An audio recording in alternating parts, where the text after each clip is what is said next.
गौतम नारी अहिल्या तारी साप विलायत भारी था, सिला भाव से मुक्ति पाई चरण राम ने डाला था। चरण राम ने डाला था, चरण राम ने डाला था। गौतम नारी अहिल्या तारी साप विलायत भारी था, सिला भाव से मुक्ति पाई चरण राम ने डाला था। चरण राम ने डाला था, चरण राम ने डाला। मुक्ति मिली तभी वह बोली, मुक्ति मिली तभी वह बोली, जय जय सीताराम के। और जिसके मन में राम नहीं वो काया है किस काम के। जिसके मन में राम नहीं वो काया है किस काम की। जिसके मन में राम नहीं वो काया है किस काम की।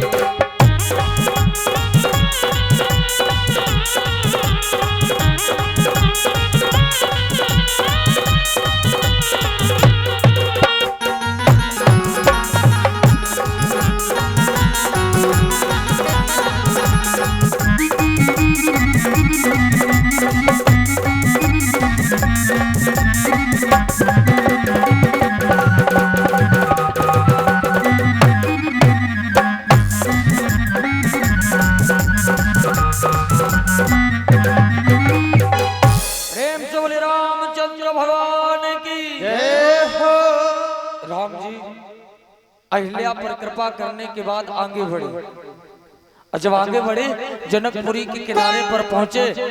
जनक जी को पता चला तो ब्राह्मणों को लेकर जनक जी आए, और जनक जी ने जब राम जी को लखन लाल को देखा तो रामचरितमानस में लिखा है, आप लोगों ने पढ़ा है, जनक जी का नाम है विदेह विदेह। और जब जनक जी ने राम जी को देखा तो भयउ विदेह विदेह अभिषेक। राजा जनक अपने शरीर की सुध बुध भूल गए। कितना बढ़िया संकेत है। अभी तक जनक जी सोचते थे मुझे भगवान मिल जाए, और जब आज भगवान मिले तो कड़कड़ में तुझको ढूंढा तेरा पता नहीं है, और जब तेरा पता मिला तो मेरा पता नहीं है। जनक जी ने बाद में पूछा ये कौन है? दशरथ जी, विश्वामित्र जी ने बता दिया ये दशरथ के पुत्र हैं राम और लक्ष्मण। स्थान दे दिया, रुक गए। जनक जी चले गए, और जनक जी तो चले गए लेकिन लखन लाल के मन में एक बात चली। कौन सी? लखन लाल मन ही मन सोच रहे, भैया एक बार ये कह दें कि जनकपुरी घूम आए। अगर भैया आदेश दे दें तो हम जनकपुरी घूम आए।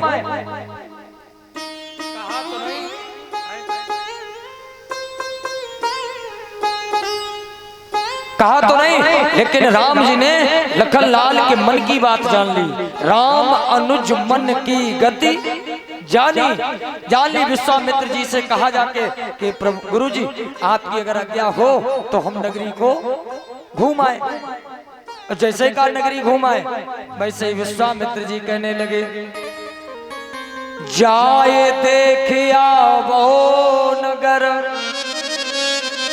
और सुख निधान दो भाई, करहु सुफल सबके नयन सुंदर बदन दिखाए। जाओ नगरी में घूम आओ। अब आप लोग सभी लोग रामचरितमानस पढ़ते होंगे, घर घर में रामचरितमानस होगी, और जो भी लोग पढ़ते हैं अब चौपाई पर ध्यान देना। राम जी को लेकर लखन लाल जब जनकपुरी की गलियों में गए तो बाबा तुलसीदास जी ने एक चौपाई लिखी है, धाये धाम काम सब त्यागे। धाम माने घर, पहले घर छोड़ा फिर काम छोड़ा, पहले घर। आप बताओ ये बात सही है? सही है, लेकिन होना तो ये चाहिए कि पहले लोग काम छोड़ते हैं तब घर छोड़ते हैं, ऐसे तो होता है। लेकिन यहाँ लिख दिया धाये धाम। क्यों? कुछ माताएं बर्तन धुल रही थी, हाँ, और जैसे ही पता चला कि नगरी में दो राजकुंवर आए गए तो बर्तन हाथ में भाग खड़ी हुई। और जब गली में आई तब देखा हाथ में बर्तन, तो पहले धाम पहले घर छोड़ा, फिर बर्तन गली में छोड़ दिया काम। कोई कोई माता कपड़े धुल रही थी, आवाज पड़ी कान में, भाग खड़ी हुई कपड़ा हाथ में, और जब गली में आई तो कपड़ा छोड़ा। अब राम जी को सब देखना तो चाह रहे, लेकिन राम जी किसी को दाएं भुजा दिख रही, किसी को बाएं भुजा दिख रही, किसी को एक कान दिख रहा, पूरे नहीं दिख रहे। अब राम जी नगरी में घूमते हुए जनक जी के महल के नीचे से निकले। वहां पर मैया जानकी की 8 पटरानियां महल के ऊपर खड़ी थी।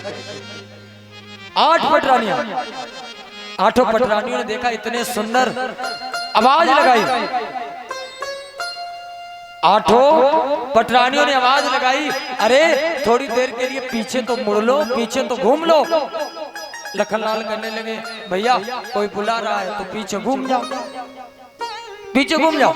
राम जी कहने लगे, लखनलाल सीधे चलो, सीधे। काहे? ये विदेह नगरी है, घूमने की जरूरत नहीं, चलते रहो। एक सखी कहने लगी, हमें लगता ये कानों से बहरे हैं, सुनाई नहीं पड़ता। लखनलाल कहने लगे, भैया अब तो कानों तक का नंबर आ गया, अब तो घूम जाओ। राम जी कहने, ना चलो सीधे चलो, सीधे। एक कहने लगी, हमें लगता बहरे होने के साथ साथ ये गूंगे भी हैं। लखनलाल कहने लगे, भैया अब तो देखो, अब तो गूंगे का भी नंबर आ गया। राम जी ने कहा, सीधे चलो, ये देखने के लिए सब कर रहे। कुछ सखियों ने कहा, ये ऐसे नहीं घूमेंगे, इनको पीछे से पत्थर मारो। तो दूसरी सखी कहने लगी, ये इतने कोमल हैं, अगर इनको पत्थर मार दिया तो चोट लग जाएगी, तो क्या करें? फूल उठाकर राम जी को मारे, फूल। और जैसे ही मारे, राम जी पीछे घूमते गए। सभी सखियों ने दर्शन किए। प्रेम से बोले भक्तवत्सल भगवान की जय हो। राम जी सबको दर्शन देने के बाद, क्यों? इनका नाम ही है करुणा सिंधु। दर्शन देने के बाद गुरु जी के पास में आए, गुरु जी ने सारा हाल बता दिया। शाम का समय गुरु जी ने कहा, राम संध्या के लिए, पूजा के लिए मुझे फूल चाहिए, तो तुम फूल बगिया में चले जाओ, थोड़े फूल ले आओ। अब आप कथा देखना, मर्यादा। राम जी के लिए जैसे कहा फूल ले आओ, राम जी लखनलाल को लेकर चले। और जब फूल बगिया के पास में पहुंचे तो चौपाई लिख दी गई, एतो चितया पूछ मालीगण। मालीगणों से पूछने लगे कि हम फूल तोड़ ले। अब आप लोग खुद विचार करना, फैसला। राम जी कौन है? चक्रवर्ती सम्राट राजा दशरथ के पुत्र। आए कहां हैं? एक राजा जनक के यहाँ। तो आप लोग बताओ, कोई पूछने की आवश्यकता थी? फूल तो तोड़ सकते थे, तोड़ सकते थे, लेकिन क्यों नहीं तोड़े? राम जी मर्यादा पुरुषोत्तम है। राम जी की माता कौशल्या ने कहा है, राम जब तक तुम आम नहीं मनोगे तब तक राम कहलाने के अधिकारी नहीं हो। अब देखो, राम जी ने मालीगणों से पूछा कि फूल तोड़ लें। और आजकल एक त्योहार आता है जिसे बोलते हैं नव दुर्गा। माता लोग व्रत रहती है। अब नव दुर्गा के त्योहार में आप देखो, माता जी अपने बालक सुबह 4 बजे उठाई दी, जाओ उनके दरवाजे पे फूल लगे, सब तोड़ लो। हाँ जाओ, उनके दरवाजे एक फूल नहीं रखेंगे दूसरों के दरवाजे पे। काहे भैया, जिसने फूल लगाए कम से कम उससे तो पूछो। लेकिन हाँ, जितने फूल लगे सब तोड़ो। राम जी कहने लगे मालीगणों से कि हम फूल तोड़ लें। मालीगण कहने लगे, प्रभु आप क्यों तोड़ेंगे? आप कहें तो हम फूल लाकर आपको दे दें, हम आपको दे दें। राम जी कहने नहीं, मैं गुरु की आज्ञा पालन करने के लिए मैं खुद फूल को तोड़ूंगा। मालीगण कहने लगे, अरे प्रभु हम आपको फूल बगिया में जाने नहीं देंगे। आप कथा को देखना। मालीगणों से राम जी ने कहा कि हम बगिया में चले जाएं फूल तोड़ने। मालीगण कहने लगे, राम हम तुम्हें फूल बगिया में जाने नहीं देंगे। मालीगण कहने लगे, सुनो प्रभु,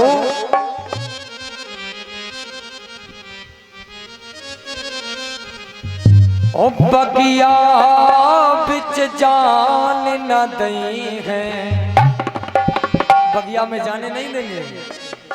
ओ बगिया बिच जान न दई है, राम जी बिनती सुनो। बगिया बिच जान न दई हो, राम जी बिनती सुनो। दल फूल मुदित हम लई है, दल फूल मुदित हम लई है, राम जी बिनती सुनो। बगिया बिच जान न दई हो, राम जी बिनती सुनो।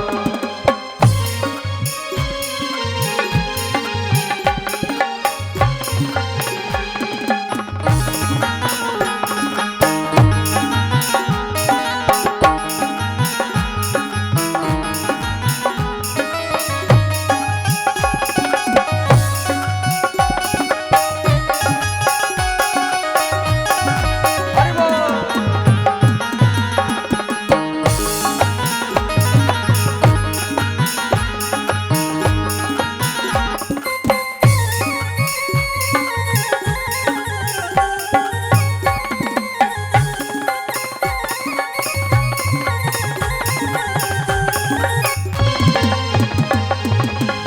राम जी कहने लगे बगिया में जाने क्यों नहीं दोगे?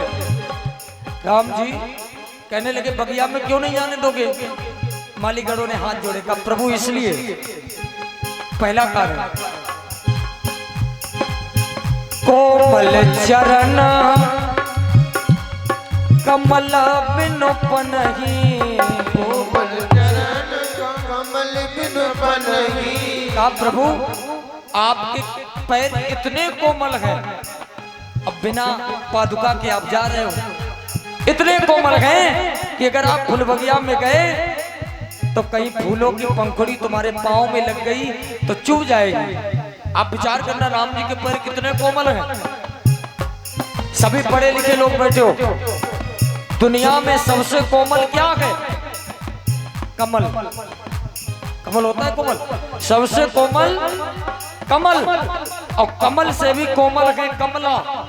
कमला माने लक्ष्मी, कमल से कोमल कमला, और कमला से भी कोमल है कमला के कर कमल हाथ, और कमला के कर कमल से कोमल है भगवान के चरण कमल, इतने कोमल। कोमल चरण कमल बिनु पनही, कोमल चरण कमल बिनु पनही। पखोरी पाहुन घुस गई है, राम जी बिनती सुनो। पखोरी पाहुन घुस गई हो, राम जी बिनती सुनो। बगिया बिच जान न दई हो, राम जी बिनती सुनो।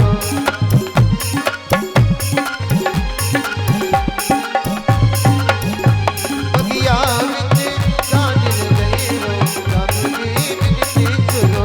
बगिया बिच जान न दई हो, राम जी बिनती सुनो।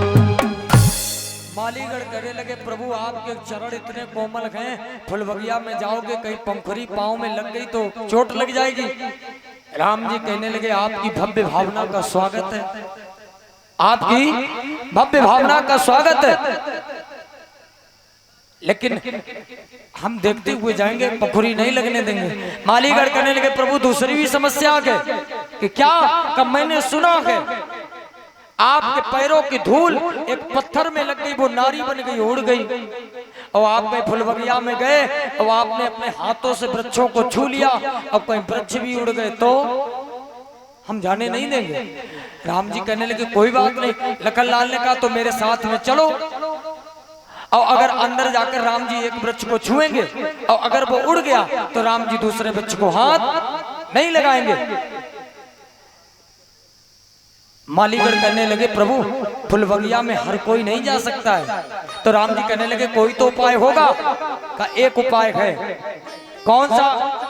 मालीगढ़ कहने लगे सुनो राम, जब बोलोगे और सियाजू की जय मालीगढ़ कहने लगे राम जब तुम सीता जी की जय बोलोगे, सीता जी की जय बोलोगे तभी फुलबगिया में जा पाओगे।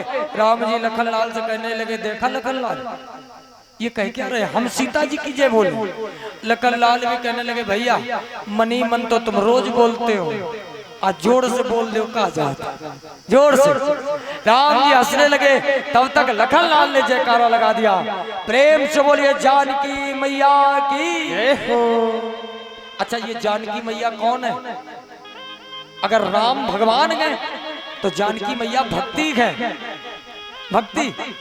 और ये कोई साधारण वाटिका नहीं है, ये जनक की योग वाटिका है और योग वाटिका में हर कोई नहीं घुस सकता है। योग वाटिका